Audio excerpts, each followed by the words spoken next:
It's Labor Day and I'm on Melrose Mountain. It's about 1 o'clock and the temperature is about 80 degrees. Beautiful day outside and we're enjoying our grandchildren today. But Labor Day causes us to reflect, particularly on the recent protest by the fast food workers who are making minimum wage and very clearly say you can't support a family on minimum wage. That's certainly true. As one person only supporting children, a minimum wage would not support that family. As a supplement to a second wage earner, it probably would, along with that other wage earner. But what is it that the Bible teaches about wages? Well, in Genesis chapter 29, it talks about Laban cheating on wages. That's certainly wrong. We learn in Ruth that we're to be sure that we understand that wages are from the Lord, and in Jeremiah, we learn that it's wrong to withhold wages. We know in Malachi and other passages of Scripture, it talks about fair wages. In the New Testament, it talks about not oppressing people's wages. And in Luke and also in 1 Timothy, it talks about a laborer being worthy of his wages. Now, what does it mean to be worthy of your wages?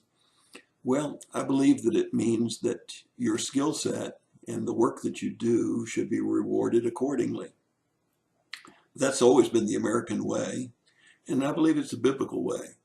I believe that when a person has outstanding skills, as a handful of football players would, then certainly the NFL can pay them incredibly high wages on the individual teams.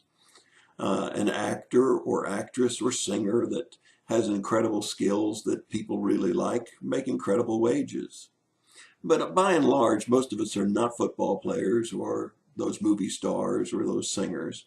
We're ones that have a skill set that does a certain job. And if we have a skill set that anyone can use and a job that anyone can do, our wages aren't very high.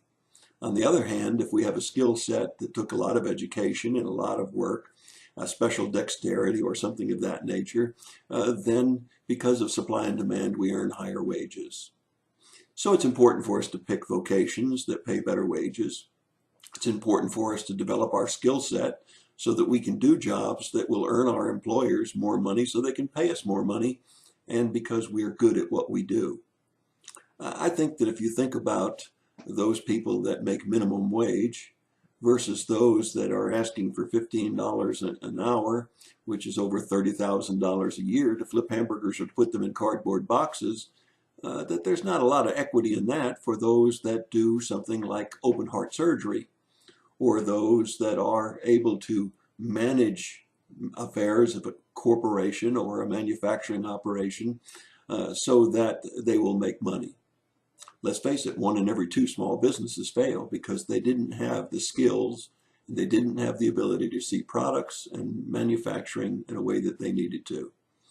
So, what is a fair biblical approach to those that are making minimum wage?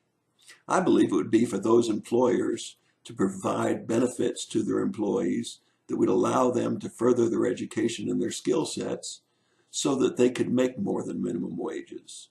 It's the fair and right thing to do. It's the godly thing to do. And I've been blessed because I had 2 employers that did exactly that. Oh, they wouldn't reimburse from a prestigious institution, a higher education, but they would cover junior college costs, and they allowed me to get a skill set of management. They allowed me to get a skill set of seminary, and that allowed me to be able to make higher wages than what I would have made without those skill sets. So let's encourage employers, and let's, if we are employers, help our employees by paying them those wages that are appropriate for the tasks that they do and not withhold those wages. But let us also provide for them an opportunity to advance themselves by developing their skill set. It's not only the right thing to do, I think it's the godly thing to do. And so I hope that you'll meditate on that as you think about wages. None of us earn what we think we're worth. But as we think about what's fair and equitable, that we would do what is right. Happy Labor Day.